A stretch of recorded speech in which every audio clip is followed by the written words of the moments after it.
itu cikal bakal darah tinggi, kolesterol muncul di situ. Siapa saja bahan yang bisa bikin itu semua atau bahan-bahan yang penyebabnya? Bahan yang paling sering adalah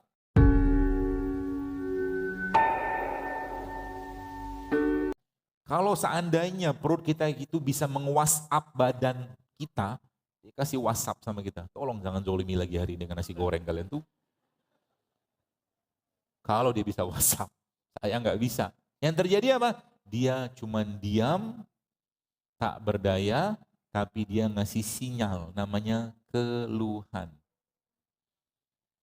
Dia ngasih sinyal, tubuh kita itu bukan, jadi gini, Anda bayangkan ya, tubuh kita itu teman-teman sekalian dia bukan satu sistem yang eh, apa namanya terpisah, ya. Dia terhubung ibarat kata rumah, bagian pintu masuknya itu mempengaruhi entire house.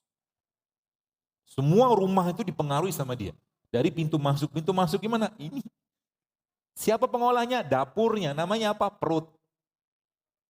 Ini keliru masuk, maka yang ngolah pun keliru. Contoh, ada beberapa makanan yang bikin kacau. Jadi ada kacau itu maksudnya sinyal-sinyal ke otak itu di apa sama dia?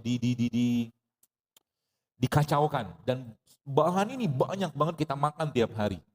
Dan kalau sudah kacau, maka sinyal ke otak akan bermasalah. Kenapa? Sekarang ini sains menjelaskan bahwa you have three brains, dibilang. Anda punya 3 otak, ini, sama ini. Namanya brain gut axis. Brain gut itu GUT, axis. Jadi hubungan antara perut sama ini. Pengendalinya sini. Pengendalinya hati ini. Ya. Kalau itu bermasalah, apa yang terjadi? Maka tubuh tadi akan mengirimkan sinyal-sinyal yang salah, yang keliru, yang lagi-lagi akan bikin masalah. Dan kalau penyakit itu sudah terjadi, maka disebut dengan, kalau istilah keren itu leaky gut. Ususnya loss. Jadi kalau usus itu mungkin seperti ini gitu kan, dia pilih-pilih itu ketika masuk makanan-makanan tadi itu dia akan renggang, maka bagian dari usus ini akan masuk ke darah dan itu cikal bakal autoimun, infertil, endometriosis, PCO, darah tinggi, kolesterol muncul di situ. Dari apa? Perut. Siapa saja bahan yang bisa bikin itu semua atau bahan-bahan yang penyebabnya? Bahan yang paling sering adalah tepung. Tepung, terutama tepung-tepung terigu itu paling gampang menyebabkan usus bocor. Kalau teman-teman lihat di gambar itu tuh yang sebelah kanan itu kan dia renggang. Hampir dan puluhan penyakit diawali dari situ. Dan menariknya, saya temukan banyak orang-orang subhanallah ketika mereka memperbaiki isi perutnya, Masya Allah, tabarakallah itu luar biasa loh. Luar biasanya apa? Ternyata orang-orang yang maaf kena autoimun itu ketika perutnya diperbaiki, keluhannya pun hilang. Perutnya diperbaiki. Kata kuncinya apa? Remove the bad. Singkirin yang jelek-jeleknya dulu. Banyak yang jelek, banyak. Yang sebenarnya kalau masuk ke badan kita jadi masalah. Pertama apa? Tadi tepung. Yang kedua apa? Gula pasir. Dan kalau Anda baca postingan saya tadi pagi, ya, bahwa gula pasir itu 8 kali kecanduannya lebih kuat daripada kokain, itu benar. Ada penelitiannya. Jadi kalau obat-obatan atau mungkin drugs atau narkoba itu bikin orangnya kecanduan, makanan-makanan sintetik atau makanan olahan juga sama. Jadi kalau Anda ada yang mengatakan pagi-pagi kalau saya tidak minum kopi, saya pusing, Anda sakau. Oh iya, kalau saya pagi-pagi nggak minum teh manis, saya apalah segala macam hujahnya itu kan. Dia udah ngelok, ini udah ngelok. Makanya saya kata bahas tadi kan kontrol lapar, kata kunci itu. Kalau saya di rumah pagi-pagi saya sarapan apa? Kadang-kadang nggak sarapan, cuma minum air putih doang. Ya. Kalau ada misalkan, saya dokter minum kopi minum, tapi kalau saya minum kopi bisa pakai madu. Ya. Atau kalau nggak minum kopi sama kurma. Karena kopi bisa mengontrol rasa lapar. Kopi bisa menekan rasa lapar. Asal tidak pakai gula. Dan yakinkan diri Anda, Bapak Ibu sekalian, bahwa Anda sudah cukup manis tanpa gula pasir. Yakinlah.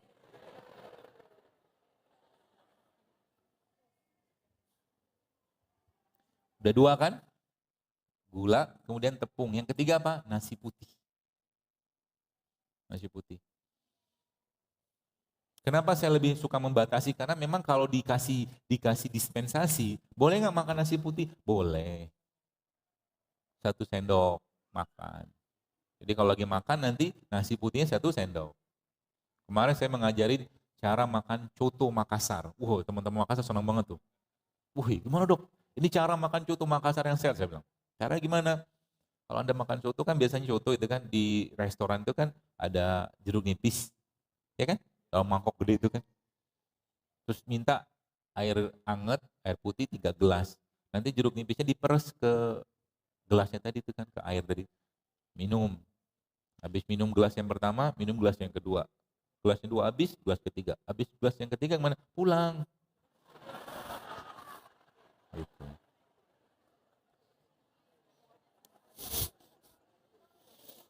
Silakan cheating.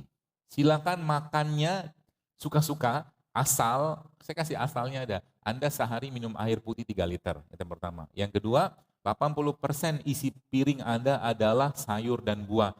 Yang kedua, yang ketiga, Anda tidak pernah lepas puasa Senin Kamis, puasa Ayyamul Bid atau puasa Daud. Bisa?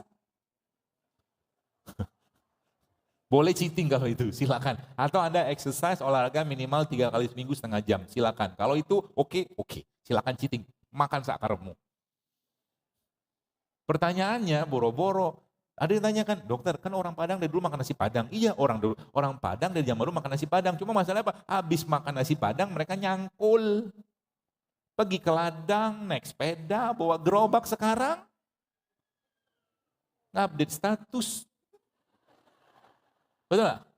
Nggak ada yang salah dengan makanannya, yang salah dengan habitnya kita yang sudah berubah. Kalori kalori masuk sama kalori keluar nggak berimbang. Udah tahu-tahu nggak berimbang, badan sudah melentung, masih juga makan berlebihan. La haula wala quwata illa billah. Gitu loh. Ayo diperbaiki. Ya. Siap memperbaiki? Siap nggak? Allah saksinya ya. Bukan saya. Itu yang ketiga. Nanti saya ajarkan clue-nya. Jadi simpel sekali. Jadi tetap Anda bisa makan enak kok, tenang aja. Teman-teman tetap bisa makan asik. Ya. Asal kita kontrol dulu laparnya gitu loh. Ya, kita kontrol dulu laparnya. Jadi kalau sudah lapar itu apa yang terjadi? Maka kalau lapar itu kita bisa rasakan terus-menerus, maka tubuh akan melakukan satu proses yang dikenal sebagai nih, autofagi namanya. Autofagi itu sekalian ada proses recycling sel. Kalau itu terjadi maka tubuh akan menghancurkan sel-sel yang rusak dan dia akan memproduksi sel-sel yang baru. Dia akan meningkatkan respon stres, bahkan dia akan memperbaiki ketahanan tubuh seseorang, dia meningkatkan fungsi otak, ya, dia akan memproteksi atau melindungi sel kita dari toksin-toksin yang berbahaya, dan dia akan mengurangi peradangan di badan kita, dan autofagi itu hanya bisa kita dapatkan kalau kita lapar. Maka kalau lagi lapar, jangan langsung makan, tunggu dulu sebentar. Ya, tunggu dulu sebentar. Kalau sudah Anda tunggu sebentar, maka apa yang terjadi? Yang terjadi adalah tubuh akan mengaktifkan autofagi tadi. Dia akan mulai mengaktifkan. Jadi kalau lagi lapar, misalkan Anda lapar nih, tiba-tiba pengen makan, coba tahan sebentar, setengah jam atau 1 jam. Nanti rasa laparnya hilang sebenarnya. Rasa laparnya hilang. Dan kalau sudah rasa lapar hilang, apa yang terjadi? Lagi-lagi makan yang benar gitu kan. Ngerti dulu kebutuhannya perut kita itu apa. Kebutuhannya apa? Kalau udah ngerti maka asik nanti. Ya. Kebutuhan kita tadi ada vitamin, ada mineral, ada probiotik, ada prebiotik. Ya, macam-macam. Ya. Tapi itu kita bisa dapatkan dari produk-produk yang masih utuh. Kita sebut dengan whole food. Contoh, tempe nih sehatnya luar biasa. Asal jangan digoreng. Sudah dijelaskan berulang. Kalau mau makan tempe yang sehat, maka tempe jangan digoreng. Ya, caranya gimana? Makannya mentah kayak begini. Tempe, kalau yang sudah Anda yang mungkin pernah bikin tempe atau kedelai yang ada ini kan sebenarnya kedelainya sudah direbus. Udah matang sebenarnya. Cuman bahasa kita jadi belum masak tempenya kan. Malah subhanallah dia udah bisa dikonsumsi. Kenapa? Karena dia mengandung satu bahan yang sangat baik untuk pencernaan kita namanya probiotik. Dan tubuh kita butuh probiotik. Probiotik itu kuman baik gitu aja. Tubuh kita itu probiotiknya kuman baik. Dan pernah saya sampaikan bahwa sebenarnya kalau kayak tempe gini kan, ada pisau nggak?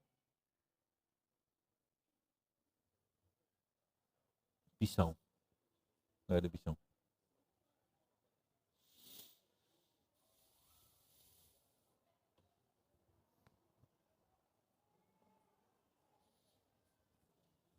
Saya mau ajarin cara makan tempe yang baru.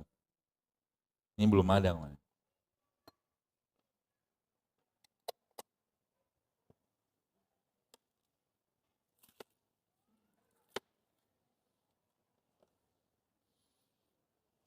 Tempe, celupin madu.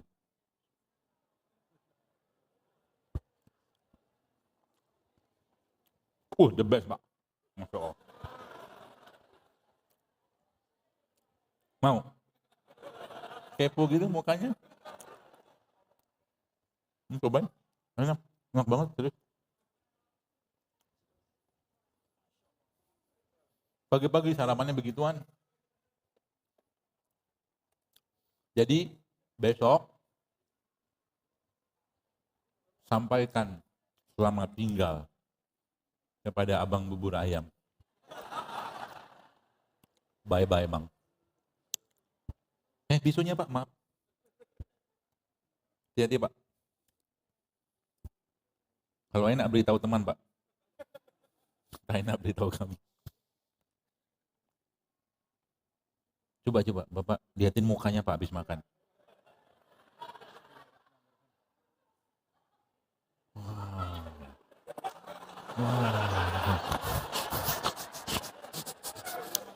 Luar biasa kan?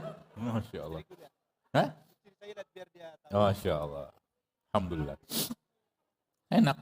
Ini resepnya baru ini, belum ada ini.